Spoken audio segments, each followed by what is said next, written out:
ಸಮಸ್ತ ಪ್ರಜಾನುಡಿ ವೀಕ್ಷಕರಿಗೆ ಗೌರಿ ಗಣೇಶ ಹಬ್ಬದ ಶುಭಾಶಯಗಳು.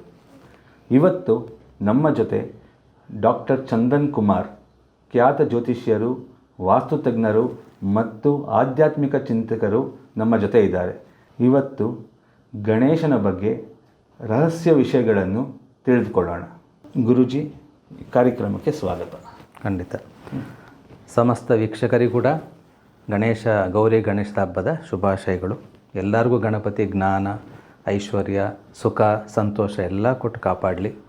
ನನಗೆ ಗೊತ್ತಿರೋಷ್ಟು ಕೆಲವು ಮಹತ್ತರವಾದ ವಿಷಯಗಳನ್ನು ಇವರ ಒಂದು ಪ್ರಜಾನುಡಿ ಮೂಲಕ ನಿಮ್ಮೊಂದಿಗೆ ಹಂಚ್ಕೊಳ್ಳೋಕ್ಕೆ ನಾನು ಇಷ್ಟಪಡ್ತಾ ಇದ್ದೀನಿ. ಗಣೇಶ ಅನುಗ್ರಹದಿಂದ. ಓಕೆ ಗುರೂಜಿ, ಮೊದಲಿಗೆ ಗಣೇಶನ ಪ್ರಾರ್ಥನೆಯಿಂದ ಶುರು ಮಾಡು. ಶುಕ್ಲಾಂ ವರದರಂ ವಿಷ್ಣುಂ ಶಶಿವರ್ಣಂ ಚತುರ್ಭುಜಂ ಪ್ರಸನ್ನವದನಂ ಧ್ಯಾಯೇತ್ ಸರ್ವವಿಘ್ನೋಪಶಾಂತಯೇ. ಓಂ ಗಂ ಗಣಪತೇ ನಮಃ. ಶ್ರೀಮಾತ್ರೇ ನಮಃ. ಶ್ರೀ ಗುರುಭ್ಯೋಂ ನಮಃ. ಗುರುಗಳೇ, ಗಣಪತಿಯ ಪೂಜಾ ವಿಧಾನಗಳ ಬಗ್ಗೆ ಎಲ್ಲರಿಗೂ ಗೊತ್ತಿರುತ್ತೆ. ಇವತ್ತು ಗಣೇಶನ ರಹಸ್ಯದ ಬಗ್ಗೆ ಸ್ವಲ್ಪ ತಿಳಿಸ್ಕೊಡೋಕ್ಕಾಗತ್ತಾ ನಮ್ಮ ವೀಕ್ಷಕರಿಗೆ? ಖಂಡಿತ. ನಂಗೆ ತಿಳಿದಿರೋಷ್ಟು ಈ ಪ್ರಜಾನುಡಿ ಸಮಸ್ತ ವೀಕ್ಷಕರಿಗೂ ಸ್ವಲ್ಪ ಹೇಳೋಕ್ಕೆ ನಾನು ಪ್ರಯತ್ನ ಪಡ್ತೀನಿ. ಇಲ್ಲಿ ಗಣೇಶ ಅಂತೀವಿ.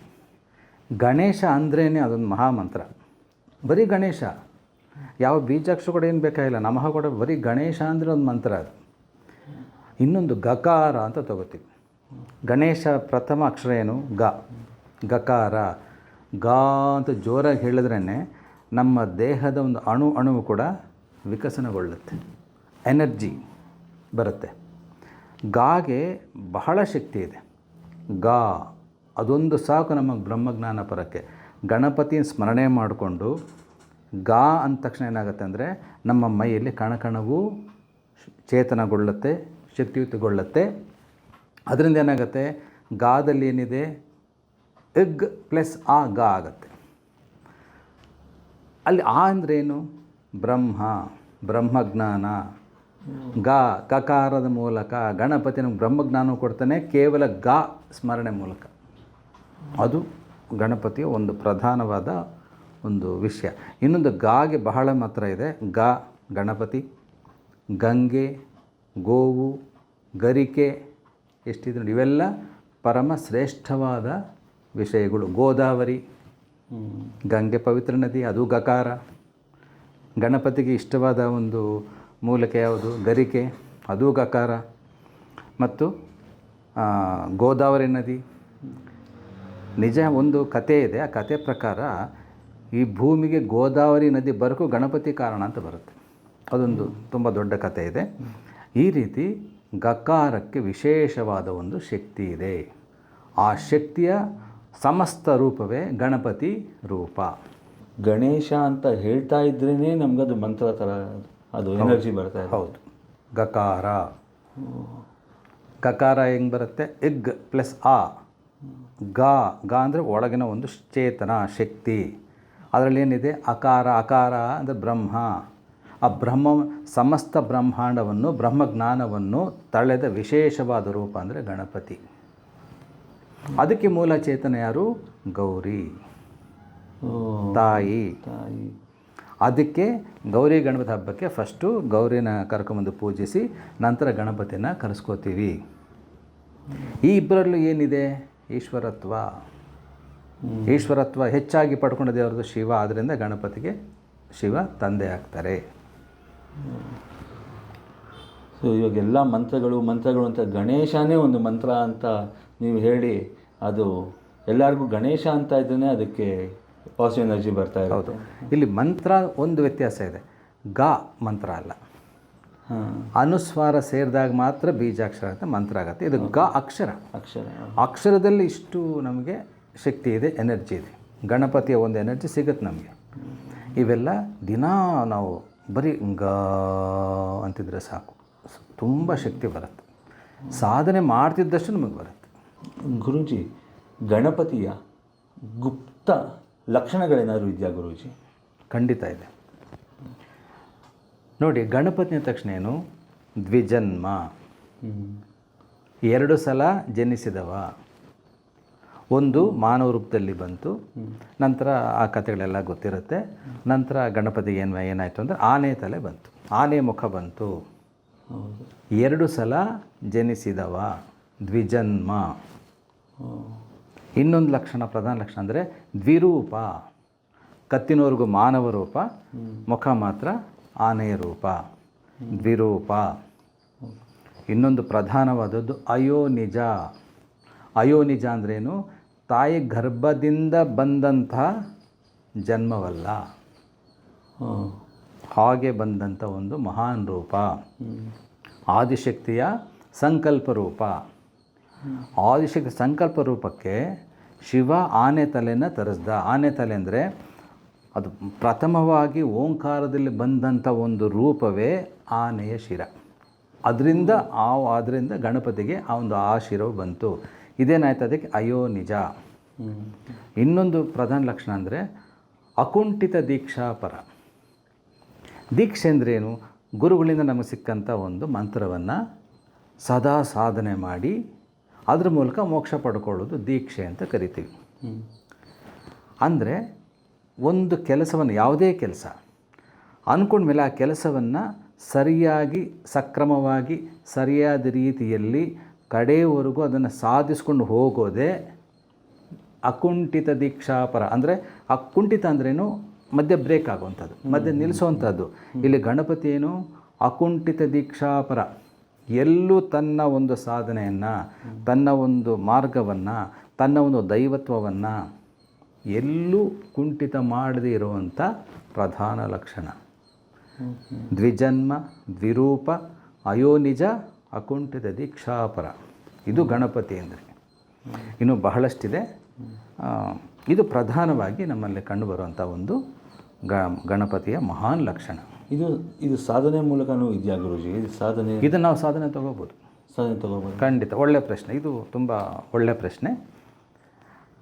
ವೀಕ್ಷಕರು ಕೂಡ ಇದು ಕೇಳಿಸ್ಕೊಳ್ಳಿ. ಈ ರೀತಿ ಆದರೆ ನೀವು ಸಾಧನೆ ಮಾಡಿ ಗಣಪತಿ ಕೃಪೆಗೆ ಪಾತ್ರರಾಗಿ. ನಮ್ಮ ಗುರೂಜಿಯಿಂದ ನನಗೊಂದಿಷ್ಟು ಸಿಕ್ಕಿದೆ, ನನ್ನ ಕೈಲಾದ ಸಾಧನೆ ನಾನು ಮಾಡ್ತಾಯಿದ್ದೀನಿ. ಇಲ್ಲಿ ನಾವು ತಗೊಳ್ಳೋಣ. ದ್ವಿರೂಪ. ನಮಗೆ 2 ರೂಪ ಇದೆಯಾ? ಇಲ್ಲ. ಬಟ್ ದ್ವಿರೂಪ ನಾವು ಮಾಡ್ಕೋಬೋದು. ಹೇಗೆ ಅಂದರೆ ಜನ್ಮವಾದಾಗ ನಮಗೊಂದು ರೂಪ, ಈಗಲೂ ಅದೇ ರೂಪವೇ. ಆದರೆ ಸಾಧನೆಯಿಂದ ಒಳಗಡೆ ಒಂದು ತೇಜಸ್ಸಿರುತ್ತೆ. ತೇಜಸ್ಸು ಅದು ಗೌಪ್ಯವಾದ ಶಕ್ತಿ ನಮ್ಮಲ್ಲಿರುತ್ತೆ. ನಮಗೆ ಅಂದರೆ ಎಲ್ಲರಿಗೂ ಇರುತ್ತಾ ಗುರುಗಳೇ? ಸಾಧನೆ ಮಾಡಿದವ್ರಿಗೆ ಮಾತ್ರ.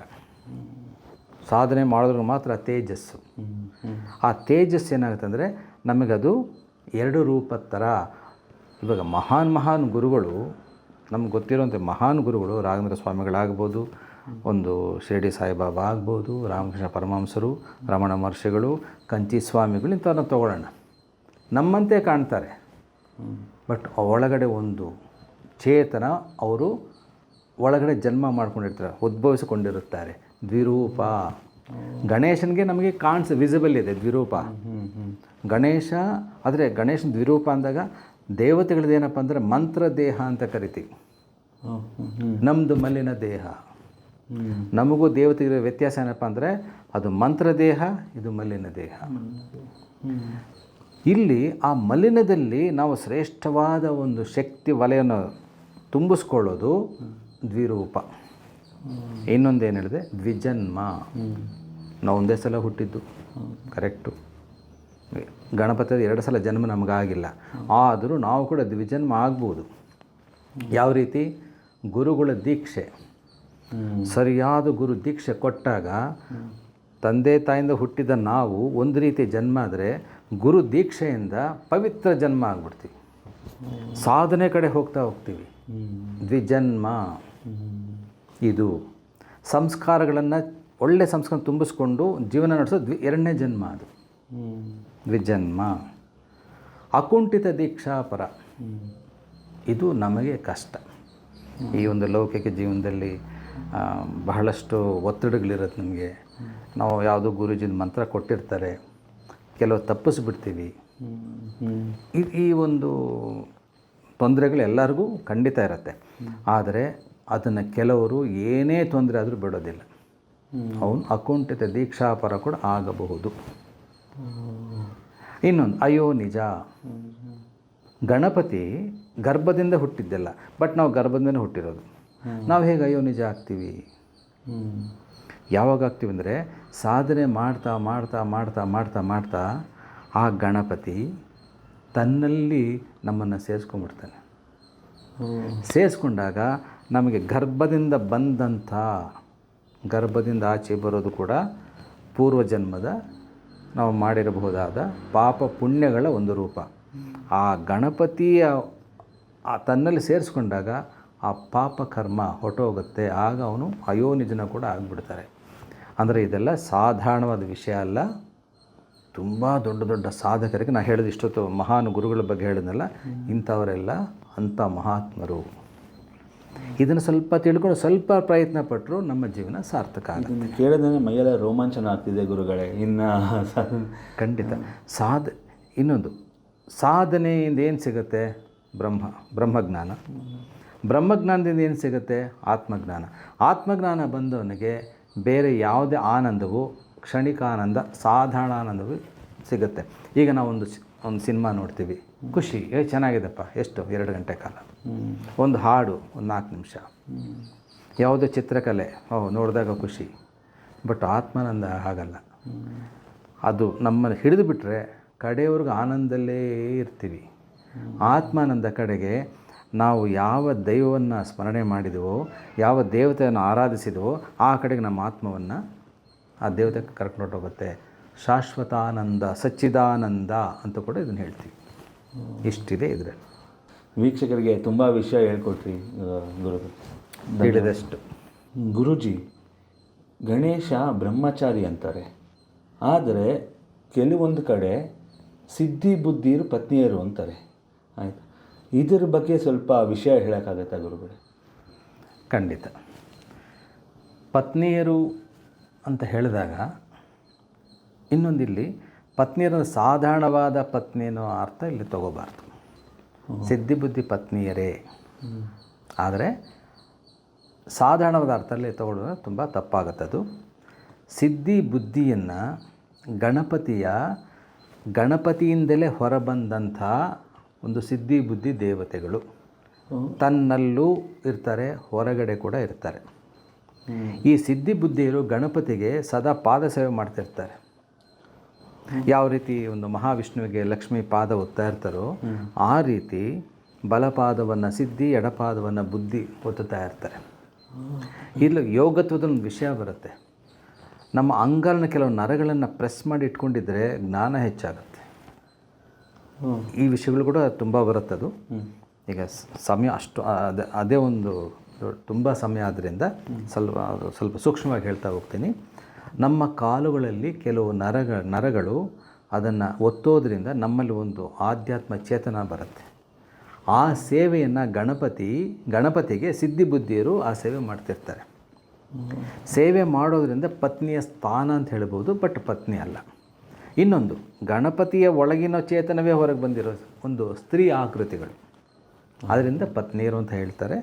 ಪತ್ನಿಯರು ಅಂದರೆ ಕೂಡ ಈ ರೀತಿ ಸೇವಾ ಪತ್ನಿಯರು, ಸೇವಾ ದೇವತೆಗಳು ಅಂತ ನಾವು ತಗೋಬೋದು. ಅಲ್ಲಿ ಸಿದ್ಧಿ ಬುದ್ಧಿ ಎಲ್ಲಿರ್ತಾರೆ ಗಣಪತಿಗೆ ಅಂದರೆ, ಈಗ ನಮಗೂ ಈ ಜಾಗ ಟೆಂಪಲ್ಸ್ ಅಂತ ಕರಿತೀವಿ. ಇದು 2 ನಮಗೆ ದೇವಸ್ಥಾನಗಳು, ಪ್ರತಿಯೊಬ್ಬರಿಗೂ ದೇವಸ್ಥಾನಗಳು.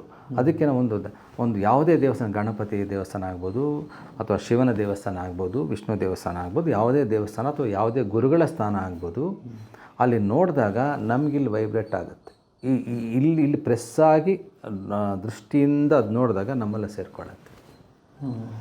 ಇದೆಲ್ಲ ಹೇಗೆ ಬರುತ್ತೆ ಅಂದರೆ, ಅದನ್ನು ಹಾಗೆ ನಾವು ಅಭ್ಯಾಸ ಮಾಡ್ತಾ ಹೋಗಬೇಕು.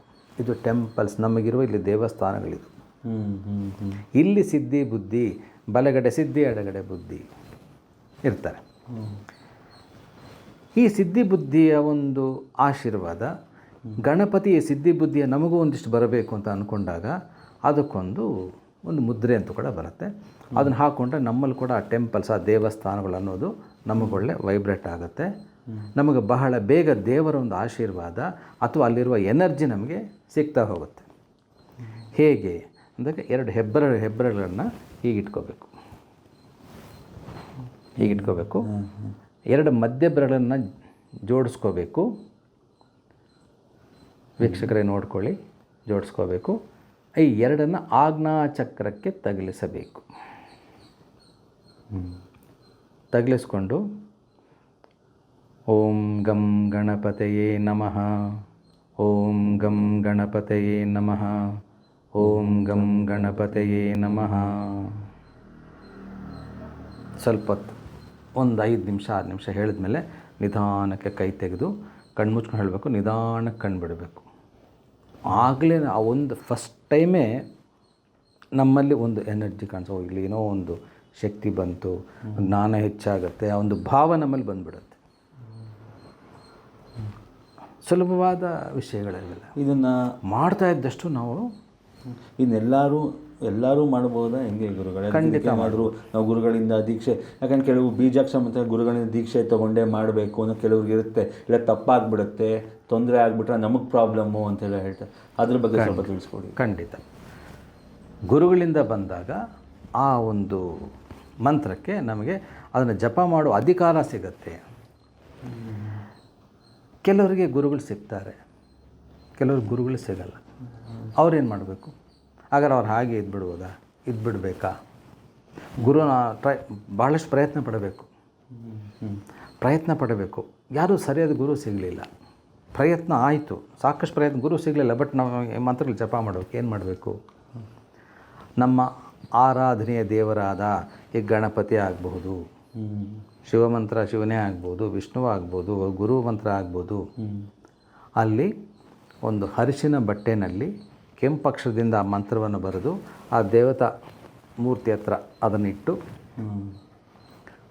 ಕಡೇ ಪಕ್ಷ 1,08,000 ಸಲ ಜಪ ಮಾಡಿ ಮಾನಸಿಕವಾಗಿ ಆ ದೇವತೆಯಿಂದಲೇ, ಆ ದೇವತೆಯೇ ನನ್ನ ಗುರುವಾಗಿ ಇದನ್ನು ದೀಕ್ಷೆ ಕೊಟ್ಟಿದ್ದಾರೆ ಅಂತ ಭಾವಿಸಿ ಜಪ ಮುಂದುವರಿಸ್ಬೋದು. ಗುರುಗಳು ಸಿಕ್ಕಿದ್ರೆ ಗುರುಮುಖೇನ ಈ ಮಂತ್ರವನ್ನು ಉಪದೇಶ ಮಾಡಿಕೊಂಡು ಸಾಧನೆ ಮಾಡಬಹುದು.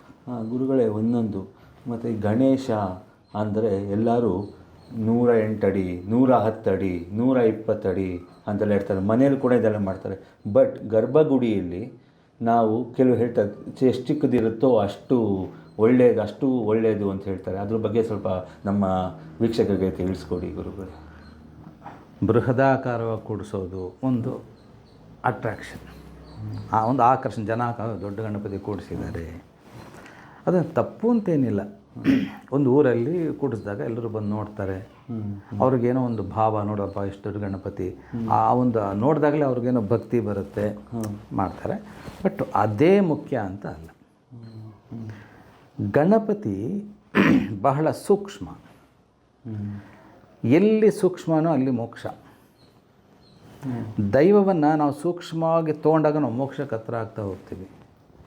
ಬೃಹದಾಕಾರವಾಗಿ ನೋಡಿದಾಗ ಆ ಒಂದು ಅಗಾಧ ಮಹಿಮೇಲೆ ಮುಳುಗೋಗ್ತೀವಿ, ಅದು ಒಳ್ಳೆಯದೇ.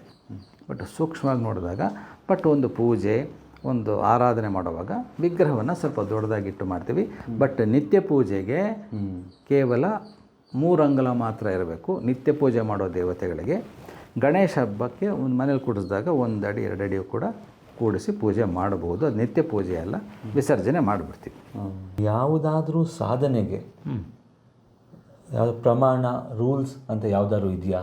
ನಮ್ಮ ಪ್ರಜಾನುಡಿ ವೀಕ್ಷಕರಿಗೆ ತಿಳಿಸ್ಕೊಡೋಕ್ಕಾಗತ್ತಾ? ಖಂಡಿತ. ನೋಡಿ, ಯಾವುದೇ ದೈವ ಸಾಧನೆ ಮಾಡೋಕ್ಕೆ 3 ಒಂದು ಪ್ರಮಾಣತೆ ಇದೆ. ಒಂದು ರೂಲ್ಸ್ ಹೇಳಿದಾಗ ರೂಲ್ಸ್ ಅಂತ ಕೂಡ ತೊಗೋಬೋದು. ಪ್ರಮಾಣ ಒಂದಿದೆ.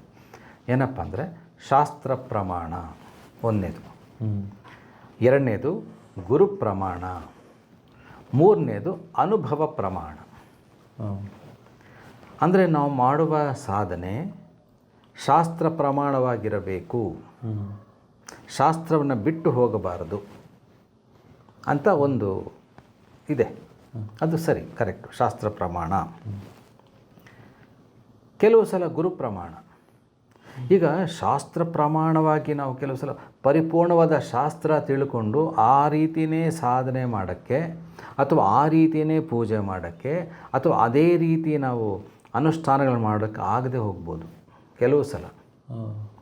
ಏಕೆಂದರೆ ಶಾಸ್ತ್ರ ಪ್ರಮಾಣ ಇವಾಗ ಒಂದು 50-60 ವರ್ಷಗಳ ಹಿಂದೆ ನಮಗೆ ಪೂಜೆಗೆ ಏನು ಬೇಕೋ ಆ ಒಂದು ಶುದ್ಧತೆ ಇತ್ತು, ಶುದ್ಧವಾದ ಪುಷ್ಪಗಳು ಸಿಗ್ತಾಯಿತ್ತು, ಪ್ರತಿಯೊಂದು ಸಿಗ್ತಾಯಿತ್ತು, ಜನರೆಲ್ಲ ಭಕ್ತಿ ಭಾವಗಳು ಚೆನ್ನಾಗಿರ್ತಾಯಿತ್ತು, ದೇವ್ರ ಮನೆ ದೊಡ್ಡದಾಗಿರ್ತಾಯಿತ್ತು. ಮಡಿ ಅನ್ನೋದನ್ನು ತುಂಬ ಶುದ್ಧವಾಗಿ ನೆರವೇರಿಸ್ಕೊಳ್ಳೋಕ್ಕೆ ಸಾಕಷ್ಟು ಅನುಕೂಲಗಳೇ ಇತ್ತು. ಈಗ ಮನೆಗಳು ಚಿಕ್ಕದು, ಏನೋ ನಾವು ಮಡಿ ಅಂತೀವಿ, ಮಡಿ ಆಗದೆ ಹೋಗ್ಬೋದು. ಈ ಥರ ಕಾಲಾನುಕ್ರಮದಲ್ಲಿ ಏನಾಗುತ್ತೆ ಅಂದರೆ ಶಾಸ್ತ್ರ ಪ್ರಮಾಣವನ್ನು ಅಷ್ಟು ಶುದ್ಧವಾಗಿ ನಾವು ಮಾಡಲಿಕ್ಕಾಗಲ್ಲ. ಕೆಲವು ನಾವು ಬರಬೇಕಾಗತ್ತೆ. ನಾವು ಬಿಡ್ತಾ ಬರಬೇಕು ಅಂತಲ್ಲ, ಸಾಧ್ಯ ಆಗದೆ ಹೋಗುತ್ತೆ. ಆದರೆ ಶಾಸ್ತ್ರ ಪ್ರಮಾಣವನ್ನು ಸರಿಯಾಗಿ ಅದನ್ನು ಫಾಲೋ ಮಾಡಿದ್ರೆ ಖಂಡಿತ ಅದು ಒಳ್ಳೆಯದು. ಸರಿಯಾಗಿ ಆಗ್ತಿಲ್ಲ, ನಮಗೆ ಗೊತ್ತಾಗುತ್ತೆ, ನಾನು ಸರಿಯಾದ ರೀತಿಯಲ್ಲಿ ನಾನು ಶಾಸ್ತ್ರ ಪ್ರಮಾಣ ನಾನು ಮಾಡ್ತಿಲ್ಲ ಅಂತ ನಮ್ಗೆ ಗೊತ್ತಾಗುತ್ತೆ. ಆವಾಗ ಏನು ಮಾಡಬೇಕು? ಗುರು ಪ್ರಮಾಣ. ಗುರುಗಳೇ ನೀವು ಹೇಗೆ ಹೇಳ್ತೀರಿ ನಾನು ಹಾಗೆ ಮಾಡ್ತೀನಿ, ನನಗೆ ಶಾಸ್ತ್ರ ಗೊತ್ತಿಲ್ಲ, ನನ್ನ ಕೆಲ ಅಷ್ಟೆಲ್ಲ ಮಾಡೋಕ್ಕಾಗಲ್ಲ, ಅದಕ್ಕೆ ನೀವು ಏನು ಹೇಳ್ತೀರಿ ಹಾಗೆ ಮಾಡ್ತೀನಿ. ಗುರು ಆಯಿತು, ಹೇಗೆ ಮಾಡು ಸಾಕು ಅಂತ ಗುರು ಹೇಳಿಬಿಟ್ರೆ ಶಾಸ್ತ್ರ ಪ್ರಮಾಣ ಬೇಕಾಗಿಲ್ಲ. ಶಾಸ್ತ್ರ ಪ್ರಮಾಣ ಬಿಡಬೇಕು ಅಂತ ಹೇಳ್ತಿಲ್ಲ ನಾನು. ಅನಿವಾರ್ಯತೆ ಇದ್ದಾಗ, ನಮಗೆ ಶಾಸ್ತ್ರ ಸರಿಯಾಗಿ ಗೊತ್ತಿಲ್ಲದೆ ಇದ್ದಾಗ, ಆ ಗುರುಗಳು ಸುಲಭ ಮಾರ್ಗದಲ್ಲಿ ನಮ್ಗೆ ಹೇಳಿಬಿಟ್ಟಾಗ ಆ ಗುರುವಿನ ಮೇಲೆ ಭಾರ ಹಾಕಿ ಅವರ ಪಾದವಂದನೆ ಮಾಡಿ ನಾವು ಆ ರೀತಿ ಮಾಡಬಹುದು. ಮೂರನೇದೇನು ಹೇಳಿದೆ? ಅನುಭವ ಪ್ರಮಾಣ. ಇದು ಒಂಥರ ವಿಶೇಷ. ಅನುಭವ ಅಂದ್ರೇನು? ಈಗ ಗಣಪತಿ ಸಾಧನೆ ಮಾಡಿದಾಗ ಅಥವಾ ಇನ್ಯಾವುದೋ ದೇವತೆ ಸಾಧನೆ ಮಾಡಿದಾಗ ನನಗೊಂದು ಅನುಭವ ಆಗುತ್ತೆ. ಅದೇ ಅನುಭವ ಇನ್ನೊಬ್ರಿಗಾಗಬೇಕು ಅಂತಿಲ್ಲ. ನನಗೆ ಯಾವ ರೀತಿ ದರ್ಶನ ಆಗುತ್ತೆ ಗಣಪತಿ? ಚಿಕ್ಕ ಒಂದು ಬಾಲ ಗಣಪತಿಯಾಗಿ ದರ್ಶನ ಕೊಡ್ಬೋದು, ಅಥವಾ ಅಗಾಧ ವಿಶ್ವರೂಪದಲ್ಲಿ ದರ್ಶನ ಕೊಡ್ಬೋದು, ಇನ್ನೊಂದ್ರಲ್ಲಿ ದರ್ಶನ ಕೊಡ್ಬೋದು. ಇದಕ್ಕೆ ಶಾಸ್ತ್ರ ಮತ್ತು ಗುರು ಬರಲ್ಲ. ಆದರೆ ನಮಗಾದ ಅನುಭವನ ನಮ್ಮ ಗುರುಗಳ ಹತ್ರ ಹೇಳ್ಕೊಂಡಾಗ ಆ ಅನುಭವದಲ್ಲಿ ಏನಾದರೂ ಭ್ರಮೆಯನ್ನು ತುಂಬಿದ್ದರೆ, ಈಗ ಅನುಭವ ಏನು? ಅನುಭವ ನಿಜವಾದ ಅನುಭವ ಆಗಬೇಕು. ಕೆಲವು ಸಲ ಭ್ರಮೆಯಲ್ಲಿ ಹೋಗ್ಬಿಡ್ತೀವಿ. ನನಗೇನು ದರ್ಶನ ಆದಂಗೆ ಆಯಿತು, ದರ್ಶನ ಆಯಿತು, ದರ್ಶನ ಆದಂಗಾಯಿತು, ವ್ಯತ್ಯಾಸ ಇದೆ ಪದ. ದರ್ಶನ ಆಯಿತು ಸತ್ಯ, ನನಗಿಂತ ದರ್ಶನ ಆಯಿತು ಸತ್ಯ, ದರ್ಶನ ಆದಂಗಾಯಿತು ನಮ್ಮಲ್ಲೇ ಒಂದು ಅನುಮಾನ. ಇಲ್ಲಿ ಗುರು ಪ್ರಮಾಣ ಬೇಕಾಗತ್ತೆ. ಆದರೆ ನಮಗಾದ ನಾನಾ ಭಕ್ತರಿಗೆ ಆಗುವ ಅನುಭವಗಳಿಗೆ ಆ ಶಾಸ್ತ್ರಕ್ಕೆ ಬರೋದೇ ಇಲ್ಲ. ಈ ಅನುಭವ ಪ್ರಮಾಣ ಕೂಡ ಒಂದು ಪ್ರತ್ಯೇಕವಾದ ಒಂದು ಪ್ರಮಾಣವೇ, ಅದು ಕೂಡ ಪ್ರಮಾಣವೇ. ಆದರೆ ಈ ಮೂರು ಆಯಿತು ಅಂದ್ಕೊಳ್ಳೋಣ, ಶಾಸ್ತ್ರ ಪ್ರಮಾಣವಾಗಿ, ಗುರು ಪ್ರಮಾಣವಾಗಿ, ಅನುಭವ ಪ್ರಮಾಣವಾಗಿ ನಮ್ಮ ಅನುಭವ ಆಯಿತು, ನಮಗೊಂದು ದೈವ ದರ್ಶನ ಆಯಿತು, ಅದು ತುಂಬ ಅದ್ಭುತವಾದ ದರ್ಶನ, ನಿಜವಾದ ದರ್ಶನ. ಮಿಕ್ಕಿದ್ದೆಲ್ಲ ಆ ದರ್ಶನದ ಕಡೆಗೆ ಕರ್ಕೊಂಡು ಹೋಗೋ ಮಾರ್ಗಗಳು. ಇದು ಕೂಡ ತಪ್ಪಿಲ್ಲ. ಇದು ಮೂರು ಬಹಳ ಮುಖ್ಯವಾದ ವಿಷಯ. ಗುರೂಜಿ, ಪ್ರಥಮವಾಗಿ ಯಾರಿಗೆ ಬೋಧನೆ ಮಾಡಿದರು? ಅಂದರೆ ಜ್ಞಾನ ಬೋಧನೆ ಮಾಡಿದರು. ಇದು ನಂಗೆ ಇವಾಗ ಬಂದಿದ್ದು. ಏನು ಪ್ರಶ್ನೆಯಲ್ಲಿ ತೊಂದರೆ ಇದ್ದರೆ ದಯವಿಟ್ಟು ಕ್ಷಮಿಸಿ. ಇಲ್ಲ, ಒಳ್ಳೆ ಪ್ರಶ್ನೆ. ಫಸ್ಟು ಪ್ರಥಮ ಬೀಜಾಕ್ಷರ ಯಾವುದು? ಓಂ ಅಲ್ವಾ? ಆ ಓಂಕಾರದಿಂದ ಒಂದು ಕಾಂತಿ ಬಂತು. ಇನ್ನೊಂದು ಕೂಡ ಯೋಚನೆ ಮಾಡಬಹುದು. ಈಗ ಓಂಕಾರ, ಸಂಸ್ಕೃತ ಓಂಕಾರ ಹೇಗಿರುತ್ತೆ? ಒಂದು 3 ಹಿಂಗೆ ಬಂದು ಆಮೇಲೆ ಒಂದು ಸೊಣ್ಣಲತ್ತ ಬಂದು ಥರ ಇರುತ್ತೆ. ಹೌದು. ಇದು ನಾವು ಗಣಪತಿ ಒಂದು ಸೈಡ್ ಫೋರ್ಸ್ ತಿಳ್ಕೊಂಡಾಗ ನಮ್ಗೆ ಓಂಕಾರ ಅಂತ ಕಾಣಿಸುತ್ತೆ, ಸೊಣ್ಣಲಿಂಗಿತ್ತಿದ್ರೆ. ಖಂಡಿತ ಹೌದು. ಇದು ಒಂದು ಇಮ್ಯಾಜಿನ್. ಈ ಥರ ಓಂಕಾರನಾದದಿಂದ ಒಂದು ಬಿಂದು, ಒಂದು ಚೇತನವಾದ ಪ್ರಜ್ವಲವಾದ ಬೆಳಕಿಂದ ಕೂಡಿದ ಒಂದು ಕಾಂತಿ ಬಂತು. ಬಿಂದುವಿನಿಂದ ಕಾಂತಿ ಬಂತು. ಅಲ್ಲಿ ಬಿಂದು ಯಾರು? ಆದಿಶಕ್ತಿ. ಆದಿಶಕ್ತಿಯಿಂದಲೇ ಗಣಪತಿ ಉಗಮ ಅಲ್ವಾ? ಆ ಬಿಂದು ಅಂದರೆ ಆದಿಶಕ್ತಿ, ಅಂದರೆ ಇಲ್ಲಿ ಪಾರ್ವತಿ ಅಥವಾ ಗೌರಿ. ಅಲ್ಲಿಂದ ಬಂದ ಕಿರಣವೇ ಗಣಪತಿ. ಆ ಕಿರಣವು ಓಂಕಾರಕ್ಕೆ ಒಂದು ಆಕೃತಿ. ಆ ಓಂಕಾರ ಆಕೃತಿಯೇ ಗಣಪತಿ ಆಕೃತಿ. ನೀವು ಗಣಪತಿನ ಇಡೀ ಒಂದು ಆಕೃತಿನ ಕಂಡಾಗ ನಮಗೆ ಕಾಣಿಸೋದು ಓಂಕಾರ.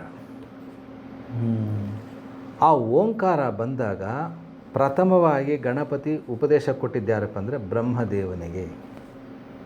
ಗಣಪತಿ ಬ್ರಹ್ಮದೇವರು. ಹೌದು, ಬ್ರಹ್ಮದೇವನು ಪ್ರಥಮ ಜ್ಞಾನ ಬೋಧನೆ ಮಾಡಿದ ಗಣಪತಿ. ಅದಕ್ಕೆ ತ್ರಿಮೂರ್ತಿಗಳು ಕೂಡ ಗಣಪತಿ ಆರಾಧನೆ ಮಾಡ್ತಾರೆ. ಆರಾಧನೆ ಮಾಡಿದ್ರೇ ಅವರಿಗೆ ಅವರ ಒಂದು ಸೃಷ್ಟಿ ಸ್ಥಿತಿ ಲಯ ಕಾರ್ಯಗಳು ಸುಗಮವಾಗಿ ಸಾಗಬೇಕು ಅಂದರೆ ಗಣಪತಿ ಆರಾಧನೆ ಬೇಕು. ಇಲ್ಲಿ ಪ್ರಥಮವಾಗಿ ಬಂದಿದ್ದು ಬ್ರಹ್ಮದೇವನಿಗೆ. ಅದಕ್ಕೆ ಮುಂಚೆ ಬ್ರಹ್ಮ ಜ್ಞಾನ ಇರಲಿಲ್ವ ಅಂದರೆ ಖಂಡಿತ ಇತ್ತು ಜ್ಞಾನ, ಬಟ್ ಆ ಜ್ಞಾನದಲ್ಲಿ ಸ್ವಲ್ಪ ಎಡರು ತೊಡರುಗಳು ಕಾಡ್ತಿತ್ತು. ಗಣಪತಿಯಿಂದ ಬೋಧನೆ ಆದಮೇಲೆ ಬ್ರಹ್ಮನಿಗೆ ಯಾವುದೇ ಒಂದು ಎಡರು ತೊಡರುಗಳು ಇಲ್ದಿರ ತನ್ನ ಒಂದು ಸೃಷ್ಟಿ ಕಾರ್ಯವನ್ನು, ತನ್ನ ಒಂದು ಬ್ರಹ್ಮಜ್ಞಾನವನ್ನು ವಿಶಾಲವಾಗಿ, ಇನ್ನಷ್ಟು ಶುದ್ಧವಾಗಿ, ಇನ್ನಷ್ಟು ಪ್ರಭಾವಳಿಯಾಗಿ ಇಡೀ ಬ್ರಹ್ಮಾಂಡಕ್ಕೆ ವ್ಯಾಪಿಸುವ ಶಕ್ತಿ ಆವಾಗ ಪರಿಪೂರ್ಣವಾಗಿ ಬ್ರಹ್ಮದೇವನಿಗೆ ಬಂತು. ಗುರುಜಿ, ಅದಕ್ಕೇನಾ ಗುರುಜಿ ಎಲ್ಲ ಪ್ರಥಮವಾಗಿ ಗಣೇಶನ ಪೂಜೆ ಮಾಡಬೇಕು ಅಂತ ಹೇಳೋದು? ಆದಿಪೂಜಿತ. ಗಣಪತಿ ಸ್ಮರಣೆ ಮಾಡದೆ ಯಾವುದೇ ದೇವ ಪೂಜೆ ಮಾಡಿದ್ರೂ ಕೂಡ ಪೂರ್ಣ ಫಲ ಸಿಗಲ್ಲ, ಕೆಲವು ವಿಘ್ನಗಳು ಬರುತ್ತೆ. ಅದಕ್ಕೆ ಫಸ್ಟು ಗಣಪತಿ ಆರಾಧನೆ, ಗಣಪತಿ ಪೂಜೆ ಮುಖ್ಯ. ನಂತರ ಉಳಿದ ದೇವತಾರ್ಚನೆ, ನಮಗೆ ಇಷ್ಟವಾದ ದೇವತೆಗಳು ಯಾವುದಿದೆ ಮಾಡಿಕೊಳ್ಳೋಣ. ಇಷ್ಟವಾದ ಗುರು ಸ್ಮರಣೆ ಆಗ್ಬೋದು. ಮೊದಲು ಗಣಪತಿಯ ಸ್ಮರಣೆ ಬಹಳ ಮುಖ್ಯವಾಗಿರುತ್ತೆ. ಯಾಕಂದರೆ ವಿಘ್ನ ವಿನಾಶಕ ಅಂತ ಹೆಸರು ಗಣಪತಿಗೆ. ಗುರುಜಿ, ಒಂದು ಕಡೆ ಪ್ರಶ್ನೆ ಇದೆ ಗುರುಜಿ, ಕೇಳಿ. ಗಣೇಶನ ನಾವು ಶುಭ ಮುಹೂರ್ತದಲ್ಲಿ ತೊಗೊಂಬಂದು ಗೌರಿ ಗಣೇಶನ ಪೂಜೆ ಮಾಡಿ ಶುಭ ಮುಹೂರ್ತದಲ್ಲಿ ಕಳಿಸ್ಕೊಡ್ತೀವಿ, ನೀರಲ್ಲಿ ವಿಸರ್ಜನೆ ಮಾಡಿ ಕಳಿಸ್ಕೊಡ್ತೀವಿ.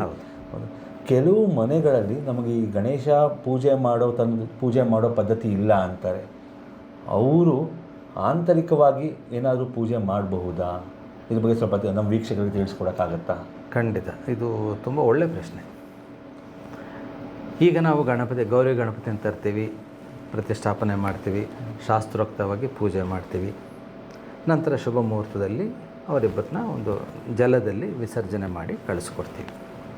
ಇದು ಬಾಹ್ಯ ಪೂಜೆ, ಭಕ್ತಿಯಿಂದ, ಅದರಲ್ಲೂ ಭಕ್ತಿ ಶಕ್ತಿ ಸೇರಿಸಿ ಎಲ್ಲ ಸಮ್ಮಿಳಿತವಾಗಿ ಅದನ್ನು ಮಾಡ್ತೀವಿ. ಆಂತರಿಕವಾಗಿ ಪೂಜೆ ಮಾಡೋದು ಇನ್ನೂ ಸರ್ವಶ್ರೇಷ್ಠ. ಯಾವುದನ್ನೇ ಆಗಲಿ ಆಂತರಿಕವಾಗಿ ಮಾಡುವುದೇ ಸರ್ವಶ್ರೇಷ್ಠ. ಇದು ಶ್ರೇಷ್ಠವೇ, ಇದು ಸರ್ವಶ್ರೇಷ್ಠ, ಸದಾ ಶ್ರೇಷ್ಠ, ಉತ್ತಮವಾದ ಒಂದು ವಿಧಾನ, ಸಾಧನಾ ವಿಧಾನ. ಹೇಗೆ? ಈಗ ನಮ್ಮಲ್ಲಿ ಸಪ್ತ ಚಕ್ರಗಳಿರುತ್ತೆ. ಮೂಲಾಧಾರ ಚಕ್ರ ಎಲ್ಲಿರುತ್ತೆ? ನಮ್ಮ ಬೆನ್ನು ಮೂಳೆಯ ಕೆಳಭಾಗದಲ್ಲಿ ಮೂಲಾಧಾರ ಚಕ್ರ. ಆ ಮೂಲಾಧಾರ ಚಕ್ರಕ್ಕೆ ಅಧಿಪತಿ ಯಾರು? ಗಣಪತಿ. ಅದು 4 ದಳಗಳ ಚಕ್ರ. ಚಕ್ರಗಳ ವಿವರಣೆ ಕೊಡ್ತಾ ಹೋದರೆ ಬಹಳ ದೊಡ್ಡದಾಗಿ ಹೋಗುತ್ತೆ. ಇದು ಗಣಪತಿ ಸಂಬಂಧಪಟ್ಟಾಗ ನಾನು ಚಿಕ್ಕದಾಗಿ ಹೇಳ್ತೀನಿ. 4 ಪೆಟಲ್ಸ್ ಅಂತ ಕರಿತೀವಿ. ಆ 4 ದಳಗಳಿಗೂ 4 ಬೀಜಾಕ್ಷರ ಇದೆ. ಪ್ರಧಾನ ಬೀಜಾಕ್ಷರ ಲಂ. ಅಲ್ಲಿ ನಾವು ಕಣ್ಮುಚ್ಚನ್ನು ಕೂತ್ಕೊಂಡು ನಮ್ಮ ಮನಸ್ಸನ್ನು ಮೂಲಾಧಾರಕ್ಕೆ ಕಳಿಸಬೇಕು. ಬೆನ್ನುಮೂಳೆ ಅಂತ ಅದು ಸಾಮಾನ್ಯ ಪದ. ಅದಕ್ಕೆ ಸರಿಯಾದ ಪದ ಅಂದರೆ ಬ್ರಹ್ಮದಂಡ. ನಮಗೆ ಇಲ್ಲಿಂದ ಸ್ಟಾರ್ಟ್ ಆಗಿ ಹಾಗೆ ನಮ್ಮ ಬೆನ್ನುಮೂಳೆ ತುದಿ ಭಾಗದವರೆಗೂ ಅದು ನಮ್ಮ ಬ್ರಹ್ಮದಂಡ. ಬೆನ್ನುಮೂಳೆ ಅನ್ನೋದು ಸಾಧಾರಣ ಪದ. ಇಲ್ಲಿ ನಾವು ಬ್ರಹ್ಮದಂಡ ಅಂತ ನಾವು ತಗೋಬೇಕಾಗತ್ತೆ. ಆ ಬ್ರಹ್ಮದಂಡದಲ್ಲಿ ತುದಿಯಲ್ಲಿ ಪ್ರಥಮ ಚಕ್ರ ಮೂಲಾಧಾರ. ಮೂಲಾಧಾರ ಅಂದ್ರೇನು? ಸರ್ವಕ್ಕೂ ಆಧಾರ ಮೂಲ. ಅದೇ ಫಸ್ಟು ಮೂಲಾಧಾರ, ಎಲ್ಲದಕ್ಕೂ ಮೂಲ. ಈಗ ನಾವು ಕೂತ್ಕೊಂಡಿದ್ದೀವಿ, ನಮಗೆ ಈ ಚೇರ್ ಆಧಾರ. ಈ ಚೇರು ಭೂಮಿಗೆ, ಭೂಮಿಯಿಂದ ಇದಕ್ಕೆ ಆಧಾರ. ಅಂದರೆ ಏನು? ಇದು ಪ್ರಥಮ ಆಧಾರ, ಆದಮೇಲೆ ಆದಮೇಲೆ ನಾವು ಕೂತಿದ್ದೀವಿ. ಆ ಥರ ಮೂಲಾಧಾರದಲ್ಲಿ 4 ಬೀಜಾಕ್ಷರ. ಪ್ರಧಾನವಾದ ಮುಖ್ಯವಾದ ಬೀಜಾಕ್ಷರ ಲಂ. ಒಂದೊಂದು ಬೀಜಾಕ್ಷರ ಬಗ್ಗೆ ಹೇಳಿ ಅದನ್ನು ನಾನು ಹೇಳ್ತಾ ಹೋದರೆ ಬಹಳ ಸಮಯ ಆಗುತ್ತೆ. ಲಂ. ಅದಕ್ಕೆ ಲಂ ನಮಸ್ತೆ ಗಣಪತಯೇ. ಇದು ಮಹಾನ್ ಗಣಪತಿ ಮಂತ್ರ, ರಹಸ್ಯ ಮಂತ್ರ. ಲಂ ನಮಸ್ತೆ ಗಣಪತಯೇ. ಓಂ ಕೂಡ ಸೇರಿಸ್ಕೋಬೋದು. ಇದು ಅಥವಾ ಸಾಧಾರಣ ಜನ ಎಲ್ಲರೂ ಮಾಡ್ಬೋದಾ ಈ ಮಂತ್ರನ, ಅಥವಾ ದೀಕ್ಷೆ ತಗೋಬೇಕಾ? ಹೆಂಗೆ? ಗುರು ದೀಕ್ಷೆ ಬಹಳ ಮುಖ್ಯ. ಓಕೆ. ಇಲ್ಲ ಅಂದಾಗ ನಾನು ಆಗಲೇ ಹೇಳಿದ ಆ ರೀತಿಯಲ್ಲಿ ನಾವು ದೇವರಿಂದಲೇ ದೇವವನ್ನೇ ಗುರು ಅಂತ ತಗೋಬೋದು. ಅಥವಾ ಒಬ್ಬ ಶಂಕರಾಚಾರ್ಯರು, ಆ ಒಂದು ಫೋಟೋ, ಅಥವಾ ಮಧ್ವಾಚಾರ್ಯರು, ರಾಮಾನುಜಾಚಾರ್ಯರು, ಏನು ಮಹಾನ್ ಗುರುಗಳಿದ್ದಾರೆ, ಅವ್ರ ಮುಖಾಂತರ ಕೂಡ ಅಲ್ಲೇ ಇಟ್ಟು ಅಷ್ಟು ಜಪ ಮಾಡಿ ಅವರೇನು ದೀಕ್ಷೆ ಕೂಡ ಭಾವಿಸಿ ಮಾಡ್ಬೋದು. ಇಲ್ಲಿ ಓಂ ಲಂ ನಮಸ್ತೆ ಗಣಪತಯೇ ಇದನ್ನು ಹೇಳೋದು ಕೂಡ ಒಂದು ರೀತಿ ಇದೆ. ಲಂ ಲಂ ಅಂದರೆ ಆ ಒಂದು ಶಬ್ದ ಮೂಲಾಧಾರ ಚಕ್ರಕ್ಕೆ ಹೋಗಬೇಕು. ಲಂ ನಮಸ್ತೆ ಗಣಪತಯೇ ಅನ್ನೋಷ್ಟರಲ್ಲಿ ಇಲ್ಲಿಗೆ ಬರಬೇಕು ಮನಸ್ಸು. ಅಂದರೆ ಅಲ್ಲಿ 3 ತ್ರಿನಾಡಿಗಳಿರುತ್ತೆ. ತ್ರಿನಾಡಿಗಳು ಯಾವುದು? ಸುಷುಮ್ನ ನಾಡಿ, ಇಡಾ ನಾಡಿ, ಪಿಂಗಳ ನಾಡಿ, 3 ನಾಡಿಗಳಿರುತ್ತೆ. ಆ ವಿಷಯಗಳು ಬಹಳ ದೊಡ್ಡದಾಗಿರುತ್ತೆ. ಇರಲಿ, ಅಲ್ಲಿ ಮೂಲಾಧಾರದಿಂದ ಲಂ ನಮಸ್ತೆ ಗಣಪತಯೇ ಹಂಗೆ ಜಪ ಮಾಡಬೇಕು. ಎಲ್ಲನೂ ಫ್ಲಾಟಾಗಿ ತೊಗೋಬಾರ್ದು. ಓಂ ಲಂ ನಮಸ್ತೆ ಗಣಪತಿಯೇ, ಓಂ ಲಂ ನಮಸ್ತೆ, ಅದು ಒಳ್ಳೆಯದೇ, ಯಾಕಂದ್ರೆ ದೈವ ಸ್ಮರಣೆ ಒಳ್ಳೆಯದೇ. ಬಟ್ ಶಾಸ್ತ್ರೋಕ್ತ ಅಂದಾಗ ಒಳಗಡೆಯಿಂದ ಹೀಗೆ ಬರಬೇಕು. ಓಂ ಲಂ ನಮಸ್ತೆ ಗಣಪತಯೇ. ಮೂಲಾಧಾರ ಚಕ್ರ ಗಣಪತಿಗೆ ಪೀಠಸ್ಥಾನ, ಅಲ್ಲಿ ಗಣಪತಿ ಕೂತ್ಕೊಳ್ಳೋದು. ಅಲ್ಲಿಗೆ ಲಂ ಅಂದರೆ ಗಣಪತಿಯ ಒಂದು ಎನರ್ಜಿ, ಗಣಪತಿಯ ಶಕ್ತಿ ಲಂ ಅನ್ನೋ ಅಕ್ಷರದಲ್ಲಿ ಅಡಗಿದೆ. ಲಂ ಅಂತ ಹೇಳಿದ ತಕ್ಷಣ ಗಣಪತಿಯ ಸ್ಮರಣೆ ಆಗುತ್ತೆ. ಸ್ಮರಣೆ ಆಗಿದ ತಕ್ಷಣ ದರ್ಶನ ಆಗುತ್ತೆ, ಮೂಲಾಧಾರದಲ್ಲಿ ದರ್ಶನ ಆಗುತ್ತೆ. ಅಂದರೆ ಇದನ್ನು ಹೇಳಿದಾಗೆ ಇವತ್ತು ಒಂದು ಸಲ ಕೇಳಿಸ್ಕೊಂಡ್ರೆ ಎಲ್ಲ ದರ್ಶನ ಆಗೋದೆಲ್ಲ ಸುಳ್ಳು. ನಿರಂತರ ಸಾಧನೆ ಬೇಕು. ದರ್ಶನ ಆದಾಗ ಆಮೇಲೆ ನಮಸ್ತೆ, ನಮಸ್ಕಾರ ಅರ್ಪಿಸಬೇಕು. ನಮಸ್ತೆ ಸ್ವಲ್ಪ ಮೇಲೆ ಹಾಗೆ ಇಲ್ಲಿವರೆಗೂ. ಮೂಲಾಧಾರ ಆದಮೇಲೆ ಏನು ಚಕ್ರ ಇರುತ್ತೆ? ಸ್ವಾದಿಷ್ಠಾನ ಆದಮೇಲೆ ಏನಿರುತ್ತೆ? ಮಣಿಪೂರಕ ಚಕ್ರ ಆದಮೇಲೆ ಏನಿರುತ್ತೆ? ಅನಾಹತ ಚಕ್ರ. ಅನಾಹತ ಆದಮೇಲೆ ವಿಶುದ್ಧ ಚಕ್ರ. ವಿಶುದ್ಧ ಆದಮೇಲೆ ಆಜ್ಞಾ ಚಕ್ರ, ಸಹಸ್ರಾರ. ಆ ಥರ ಓಂ ಕೂಡ ಹೇಳ್ಕೊಬೋದು. ಅಥವಾ ಲಂ ನಮಸ್ತೆ ಗಣಪತಯೇ ಅನ್ನೋಷ್ಟು ಇಲ್ಲಿ ಬರಬೇಕು ಎನರ್ಜಿ. ಗಣಪತಿ ಅಲ್ಲಿಂದ ಒಳಗಡೆ ನಮಗೆ ವಿಶ್ವರೂಪ ತಾಳ್ತಾರೆ. ಕರೆಕ್ಟಾಗಿ ಹೇಳಿದ್ರೆ ನಮ್ಮಲ್ಲಿ ಗಣಪತಿ ಮೂರ್ತಿ ಉದ್ಭವ ಆಗಿಬಿಡುತ್ತೆ. ಆ ಅನುಭವ ಬಂದಾಗ ನಮ್ಮ ದೇಹವು ಆ ತಾತ್ಕಾಲಿಕ ಆ ಕ್ಷಣಗಳು ಮಂತ್ರದೇಹ ಆಗಿಬಿಡುತ್ತೆ. ಆ ಮಂತ್ರ ಒಳಗೆ ಒಂದೊಂದು ಕಣನೂ ಮಿಂಚುತ್ತಾ ಹೋಗುತ್ತೆ, ಜ್ಯೋತಿಗಳಾಗಿ ಇದಾಗ್ತಾ ಹೋಗುತ್ತೆ. ಆ ಜ್ಯೋತಿಗಳ ಬೆಳಕಲ್ಲಿ ಒಳಗಡೆ ಗಣಪತಿ ನಮ್ಮ ಕಾಣ್ತಾ ಹೋಗ್ತಾರೆ. ಇದು ಆಮೇಲೆ ಗಣಪತಿನ ಮೂಲಾಧಾರ ಪೀಠದಲ್ಲಿ ಕೂಡಿಸಿ ಇಲ್ಲಿ ಮನೆಗೆ ಬಂದಾಗ ಪೀಠದಲ್ಲಿ ಕೂಡಿಸಿ ಪೂಜೆ ಮಾಡ್ತೀವಿ. ಅಲ್ಲಿ ಮೂಲಾಧಾರದಲ್ಲಿ ಗಣಪತಿ ನಾವು ಪೂಜೆ ಮಾಡೋದು. ಪೂಜೆ ಅಲ್ಲಿ 4 ದಳ, ಚತುರ್ವಿಧ ಪುಷ್ಪಗಳು, ಅದು ಇದೆಲ್ಲ ಸೇರಿ ಗರಿಕೆಗಳು, ಮಿಕ್ಕಿದೆಲ್ಲ ಸೇರಿ ಮಾಡ್ತೀವಿ. ನೆಕ್ಸ್ಟ್ ಚಕ್ರ ಏನಿದೆ? ಸ್ವಾದಿಷ್ಠಾನ ಚಕ್ರ ಏನು? ಜಲಚಕ್ರ. ಅದು ಆವಾಗ ಆ ನಮ್ಮಲ್ಲಿ ಇರುತ್ತೆ ಜಲಚಕ್ರ. ಆ ಜಲದಿಂದ ಗಣಪತಿಗೆ ಅಭಿಷೇಕ ನಿಮ್ಗೆ ಆಂತರಿಕವಾಗಿ ನಡೀತಾ ಇದೆ.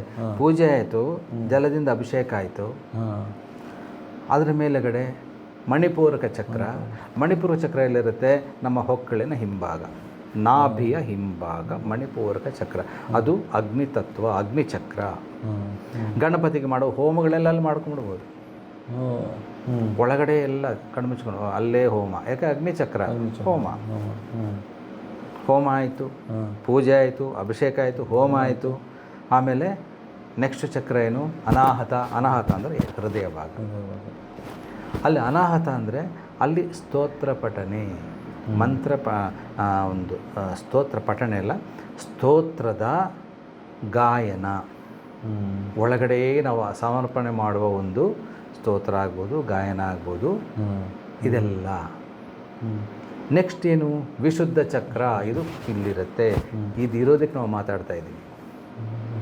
ವಿಶುದ್ಧ ಚಕ್ರ, ಒಂದೊಂದು ಚಕ್ರ ಇಷ್ಟು ದಳಗಳಂತ ಬರುತ್ತೆ. 16 ದಳ, 10 ದಳ, 6 ದಳ, ಸಹಸ್ರ ದಳ, ದ್ವಿದಳ. ಆ ಒಂದೊಂದು ದಳಕ್ಕೊಂದು ಬೀಜಾಕ್ಷರಗಳು ಬರುತ್ತೆ. ಅದರ ತುಂಬ ಟೈಮ್ ತೊಗೊಳುತ್ತೆ. ಅಲ್ಲೇ ಏನಾಗುತ್ತೆ? ವಿಶುದ್ಧ ಚಕ್ರಕ್ಕೆ ಬಂದಾಗ ಅದು ಧ್ವನಿ. ಆಗ ಭಾವದಿಂದ ಬರುವ ಶಬ್ದಗಳು, ಮಂತ್ರಗಳು, ಏನೇ ತಗೊಂಡು ಸ್ತೋತ್ರಗಳು, ಸಹಸ್ರನಾಮಗಳು, ಆವಾಗ ಈ ಒಂದು ಸ್ಥಿತಿಯಲ್ಲಿ ನಾವು ಹೇಳಿದಾಗ ಆ ಸಹಸ್ರನಾಮ ಅಥವಾ ಅಷ್ಟೋತ್ತರ ಅಥವಾ ಯಾವುದೇ ಒಂದು ಮಂತ್ರ ಗಣಪತಿಗೆ ಸೇರುತ್ತೆ. ಇದು ಯಾವ ಭಾವ ಇಲ್ಲ. ಸುಮ್ಮನೆ ಗಣಪತಿ ನಮ್ಮ ಗಣಪತಿ ಪುಣ್ಯವೇ, ಹೆಸರು ಹೇಳಿದ್ರಲ್ಲ ನಿಮಗೆ ಪುಣ್ಯವೇ. ಬಟ್ ಈ ಭಾವದಲ್ಲಿ ಹೇಳಿದಾಗ ನಿಮಗೆ ಸಿಗೋ ಒಂದು ಅನುಭವನೇ ಬೇರೆ. ಇದೇ ಅನುಭವ ಪ್ರಮಾಣ. ಅನುಭವ ನನಗೊಂಥರ, ನಿಮಗೊಂಥರ, ಇನ್ನೊಬ್ಬರಿಗೆ ಒಂಥರ ಸಿಗ್ಬೋದು. ಅದಕ್ಕೆಲ್ಲ ನಾವು ಶಾಸ್ತ್ರ ಜೋಡಿಸ್ಕೊಳಕ್ಕಾಗಲ್ಲ. ಅನುಭವ ಅಷ್ಟೇ. ನನಗೆ ಈ ಥರ ಆಯಿತು. ಈ ಸ್ಥಿತಿಯಲ್ಲಿ ಆಗೋ ಅನುಭವ ಸತ್ಯಾನುಭವ. ಆಮೇಲೆ ಏನಾಗುತ್ತೆ, ಸ್ತೋತ್ರ ಮಂತ್ರ ಪಠನೆ ಆಯಿತು. ಅದರ ಒಂದು ಆ ಶಬ್ದ ಧ್ವನಿ, ಇಷ್ಟೊತ್ತು ನಾವು ಹೇಳಿದ ಮಂತ್ರ ಸ್ತೋತ್ರಗಳ ಎನರ್ಜಿ ಹಾಗೆಯೇ ಆಜ್ಞಾಚಕ್ರ ಅಂದರೆ ಇಲ್ಲಿ, ಅದಕ್ಕೆ ನಾವಿಲ್ಲಿ ಕುಂಕುಮ ಇಡೋದು. ಅದು ಹಿಂದೆಗಡೆ ದ್ವಿದಳ, ಎರಡೇ ದಳ ಇರುತ್ತೆ. ಆ ದ್ವಿದಳದಲ್ಲಿ ನಮಗೆ ನಾವು ಹೇಗೆ ಕಾಣ್ತೀವಿ ಅಂದರೆ, ಒಂದು ದಳ ಗಣಪತಿ ಮಹಾಗಣಪತಿ ನಿಂತ್ಕೊಂಡಿದ್ದಾರೆ, ಇನ್ನೊಂದು ದಳ ನಾವಾಗಿರ್ತೀವಿ, ಗಣಪತಿ ಆರಾಧನೆ ಸರ್ವದಾ ಮಾಡ್ತಾನೇ ಇರ್ತೀವಿ. ಅಲ್ಲೇ ನಾವು ಗಣಪತಿಯ ಒಂದು ಕಥೆಯನ್ನು ಓದ್ತಾ ಇರ್ಬೋದು. ಅಲ್ಲ ಗಣಪತಿಗೆ ಹೇಳ್ತಾ ಇದ್ದಾರೆ, ಬಾಹ್ಯದಲ್ಲಿ ಏನೂ ಇಲ್ಲ, ಆಂತರಿಕವಾಗಿ. ಇದರಿಂದ ಏನಾಗುತ್ತೆ, ಇನ್ನು ಮೇಲ್ಗಡೆ ಹೋದರೆ ಸಹಸ್ರಾರ ಚಕ್ರ, ಇಲ್ಲಿ 1000 ಪೆಟಲ್ಸ್ ಇಲ್ಲಿರುತ್ತೆ. ಒಂದೊಂದು ಪೆಟಲ್ ಏನಾಗುತ್ತೆ ಅಂದರೆ ಗಣಪತಿಗೆ ಅರ್ಚನೆ, ಸಹಸ್ರನಾಮಾರ್ಚನೆ. ನಮಗೆ ಗಣಪತಿ ಸಹಸ್ರನಾಮ ಗೊತ್ತಿಲ್ಲ, ನಮಗೆ ಬಾಯಿಗೆ ಬರಲ್ಲ, ನಮಗೆ ಗೊತ್ತಿಲ್ಲ, ಬೇಕಾಗಿಲ್ಲ. ಒಂದೊಂದು ದಳದಲ್ಲೂ ಗಣಪತಿನ ನೆನೆಸ್ಕೊಂಡು ಆಜ್ಞಾಚಕ್ರದಲ್ಲಿರೋ ಗಣಪತಿಗೆ ಮೇಲಿಂದ ಪುಷ್ಪಾರ್ಚನೆ ಮಾಡ್ತಾ ಇದ್ರೆ ಸಾಕು, ಒಂದೊಂದು ದಳ ಪಾದಕ್ಕೆ ಬೀಳ್ತಾ ಇದೆ. ಆಗ ಸಹಸ್ರಾರ ಚಕ್ರ ವೈಬ್ರೇಟ್ ಆಗುತ್ತೆ. ಇದು ಗಣಪತಿ ಆಂತರಿಕವಾದ ಸಾಧನೆ. ತುಂಬ ವಿಷಯ ಇದೆ. ಇನ್ನೊಂದಿದೆ, ಸಾಧನೆ ಆಯಿತು.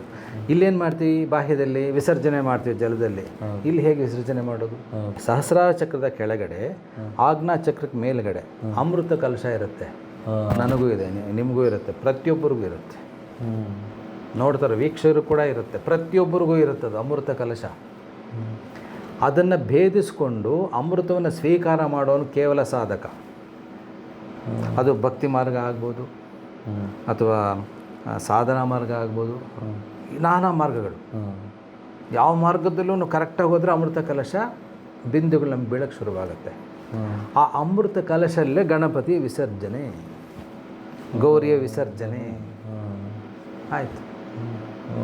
ನಮ್ಮ ಅಮೃತ ಕಲಶದಲ್ಲಿ ಗಣಪತಿ ಮತ್ತು ಗೌರಿಯ ಆ ಎನರ್ಜಿ, ಆ ರೂಪ, ಆ ಶಕ್ತಿ ಸಮ್ಮಿಳಿತವಾಗಿ ಅಮೃತ ಕಲಶ ಇನ್ನಷ್ಟು ಶುದ್ಧವಾಗಿ ಅದು ನಮ್ಮ ದೇಹದಲ್ಲಿ ಯಾವ ರೀತಿ ರುದ್ರಾಭಿಷೇಕ ಮಾಡುವಾಗ ಶಿವಲಿಂಗದ ಮೇಲೆ ಒಂದು ತೊಟ್ಟೆ ನೀರು ಬೀಳಂಗೆ ಮಾಡಿದ ಕಲಶ ಇಟ್ಟಿರ್ತಾರಲ್ಲ, ಆ ರೀತಿ ನಮ್ಮಲ್ಲಿ ಅಭಿಷೇಕ ಆಗಕ್ಕೆ ಶುರುವಾಗುತ್ತೆ.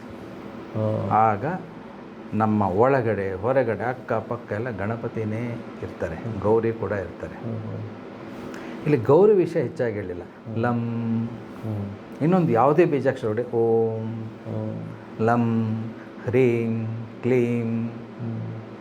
ಕಡೆಯನಾದ ಶಬ್ದ ಇದು ಅಂದರೆ ಮಾ. ಗೆ ಮೊದಲು ಮಾ ಅಂದರೆ ಮಾತೆ. ಇಲ್ಲಿ ಗಣಪತಿ ಮಾತೆ ಯಾರು? ಗೌರಿ. ಇಲ್ಲಿ ಗಣಪತಿ ಮತ್ತು ಗೌರಿ ತೊಗೊಂಡಾಗ ಗಣಪತಿನ ಪ್ರಕಟ ಶಕ್ತಿ ಅಂತ ಕರಿತೀವಿ, ಇಲ್ಲಿ ಗೌರಿಯನ್ನು ಗೌಪ್ಯ ಶಕ್ತಿ ಅಂತ ಕರಿತೀವಿ. ಲಂ, ಲಾ ಅನ್ನೋದು ಗಣಪತಿ, ಅದಕ್ಕೆ ಅನುಸ್ವಾರ ಅಂದರೆ 0 ಸೇರಿದ್ರಾಗ ಬೀಜಾಕ್ಷರ ಲಂ. ಆ ಲಂ ಅನ್ನೋದು ಕಡೆಗೆ ಒಂದು ನಾದ ಅಂತ ಹೋಗುತ್ತೆ, ಅದು ಗೌರಿ. ಅಂದ ಅನುಸ್ವಾರ ಬಂದು ಲಕಾರ ಬಂತು. ಅನ್ನೋದು ಮಾತೆ ಗೌರಿ ದೇವಿ, ಅಲ್ಲಿಂದ ಅನುಸ್ವಾರ ಎನರ್ಜಿ, ಆ ಎನರ್ಜಿಯಿಂದ ಲಕಾರ, ಅದೇ ಗಣಪತಿ. ಗಣಪತಿಯಿಂದ ಗೌರಿ ಅಲ್ಲ, ಗೌರಿಯಿಂದ ಗಣಪತಿ. ಇದು ಆಂತರಿಕವಾದ ಸಾಧನೆ. ತುಂಬ ಧನ್ಯವಾದಗಳು ಗುರೂಜಿ. ನಮ್ಮ ಪ್ರಜಾನುಡಿ ವೀಕ್ಷಕರು ಇವತ್ತು ನಿಮ್ಮ ಈ ಗಣೇಶ ಹಬ್ಬದ ಪ್ರಯುಕ್ತ ಇಂಥ ಯಾರಿಗೂ ಗೊತ್ತಿಲ್ಲದ ವಿಷಯಗಳನ್ನು ತಿಳಿಸ್ಕೊಟ್ಟಿದ್ದೀರಾ. ನಿಮಗೆ ಹೃತ್ಪೂರ್ವಕವಾದ ಧನ್ಯವಾದಗಳು. ತುಂಬ ಸಂತೋಷ. ನನಗೆ ಈ ಪ್ರಜಾನುಡಿ ಇಷ್ಟು ಅವಕಾಶ ಕೊಟ್ಟು ನನಗೆ ಗೊತ್ತಿರೋ ಒಂದಿಷ್ಟು ಜ್ಞಾನ, ನಾನು ಪರಿಪೂರ್ಣ ಜ್ಞಾನವಂತನಲ್ಲ, ಒಂದಿಷ್ಟು ತಿಳ್ಕೊಂಡಿದ್ದೀನಿ, ಅದನ್ನು ನಿಮ್ಮೊಂದಿಗೆ ಹಂಚಿಕೊಳ್ಳುವಂಥ ಒಂದು ಅವಕಾಶ ಪ್ರಜಾನುಡಿಯವರಿಗೆ ನನಗೆ ಕಲ್ಪಿಸಿಕೊಟ್ರು. ಅವ್ರಿಗೂ ಧನ್ಯವಾದಗಳು. ಇಷ್ಟೊತ್ತು ವೀಕ್ಷಿಸಿದ ಪ್ರೇಕ್ಷರ ಬಾಂಧವರು ಕೂಡ ಮನಸ್ಫೂರ್ತಿಯಾಗಿ ನಮಸ್ಕಾರಗಳು. ಒಳ್ಳೊಳ್ಳೆ ಪ್ರಶ್ನೆ ಕೇಳಿ ನನ್ನಿಂದ ಕೆಲವು ವಿಷಯಗಳನ್ನ ಆಚೆ ಬರೆಸಿದ ಸ್ವರೂಪ್ ಆ್ಯಂಕರ್ ಅವರು ಕೂಡ ಧನ್ಯವಾದಗಳು. ಗುರುಜಿ. ಇದು ಇವತ್ತಿನ ವಿಶೇಷ ಕಾರ್ಯಕ್ರಮ. ನಮಸ್ಕಾರ.